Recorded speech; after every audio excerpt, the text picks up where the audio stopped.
Hey guys, I'm going to tell you about 3 ways that you can make money in real estate, whether you're doing property investing or property development. My name's Adam Panisi. I share this free content to empower you to do your own property deals and not have to rely on a boss or a job or any other source of income that you may already have. So what I'm going to chat to you about is 3 ways of making a huge amount of money in property, and it can be in property development. Now, number 1 is buying under market value. There is one step that you're completely 100% in control of, and that is the buying.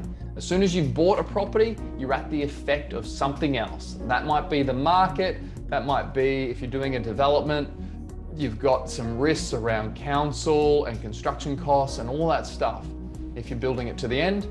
But there's one stage that's completely up to you. It's when you actually buy something. So you got to make sure you get that right. Now, buying under market value doesn't just mean buying, a house at a 10% or $10,000 discount. That's great, but I'm talking about buying 10, 20, 30% under market value. If you can do that and do it continuously, you will always make money. It doesn't matter whether the property market goes up, sideways, even if it goes down. I've been in property developments where the market's gone down. I've gotten out basically break even, which means all of the margin was wiped. But you know what? I got all my money back in a couple of years, and I got out of there while all these other guys in that same city or regional town, but regional city, they all lost 30 or 40%. So buying well, step number 1, that's how you make a lot of money. And I'm going to teach you how to do that over and over again and be able to look for the deals that are under market value. So step 2 is adding value. So once you've bought well, say you bought a property a couple of $100,000 under market value, you've already banked a couple of $100,000 in equity. Now what you're going to look to do is add value. So that add value can be through a number of different ways. If you're just a buy and hold property investor, your add value might be that you just give the property a lick of paint and then you get a higher rental income. Or you might install a couple of air conditioning units, or you might furnish the property. So there's a lot of ways to add value. If you're like me and you're doing property development, I look for the biggest way to add value. That's the reason I buy the property in the first place. Now, the biggest way to add value in property development is generally to split it up into either small lots or build additional dwellings on it and then increase the use on the site. So I look to add value and maximize that value. There's a terminology in development that's called highest and best use.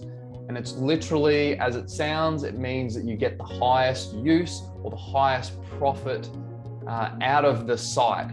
So that could be either building townhouses or building land, whatever it is. You run multiple feasibilities and you determine what the highest and best use is for the site. So it's maximizing the profits.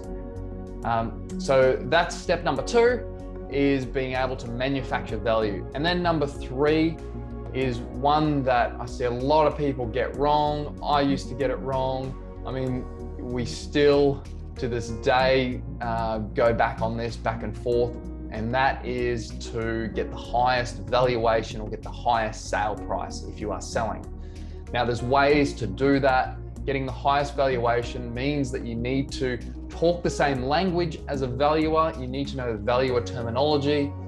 You also need to engage a valuer that knows the area, that has comparables in the area, and they're willing to give you a high valuation or give you a valuation maybe that's really at the top end of what your property's worth.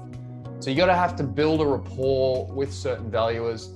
Now, a lot of people, they just go to their bank, the bank goes and gets a valuer to get their valuation done, and then it's luck of the draw.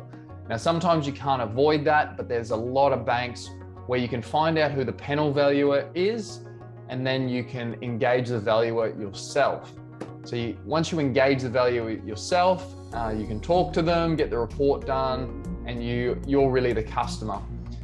So there are ways around that. If you are constrained to a bank where they get a panel valuer and it's random, well then it might be a little bit of luck of the draw, but it might take 2 or 3 valuations to get something that's going to be higher. But you can influence that valuation by knowing the area, getting the comparables ready for the valuer, and then also talking his language, telling him why another property is better or worse than yours, preferably worse property with higher sale price.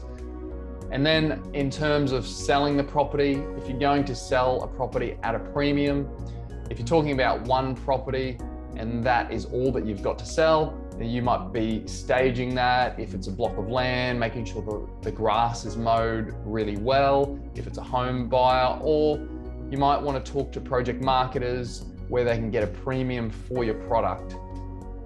So just presenting it well, or presenting it in such a light where buyers see value.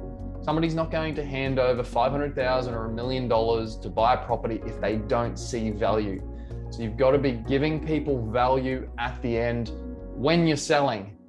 So I hope you've learned a lot from that. There are 3 main ways that you make money in property, and you can duplicate them every single time. So buying well, buying on the market value. Second of all, adding value, so manufacturing your own growth, not waiting for the market. And then number 3, maximizing your valuation or maximizing your sale price. Thanks for watching. Have a great day. We'll see you later.